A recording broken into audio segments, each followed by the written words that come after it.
do Paulo Afonso. O local sempre é construído a usina, que por razões geográficas foi trazida para cá. Ele estava no São Francisco, a 150 metros de altitude que ela tem no bar. Tem o seu lado esquerdo, o município de Pireias, Francisco do Estado de Sentido.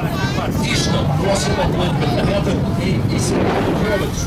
Vai se descer ao Rio São Francisco, na parte de Chico. Até a Foz do Brasil, vamos navegar a altitude de 120 quilômetros.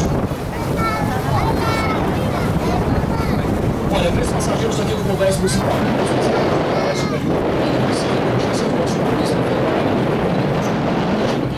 agora, tá acabando o passeio já. Vou pedir ao pessoal aqui no aí, que de preferência sempre assim, eu passo para o outro lado, certo? Inclusive quem está perto da porta de saída, não nos ajuda isso aí. Já está atrapalhando um pouquinho aí sem querer, já está atrapalhando aí o nosso marinheiro. E o pessoal que está aí perto da portinha de saída, por favor, deixe esse local. Esse é o local que a gente vai precisar utilizar esse espaço para a navegação. Olha, tem pessoas que não estão conseguindo ver o que eu estou falando. A gente vai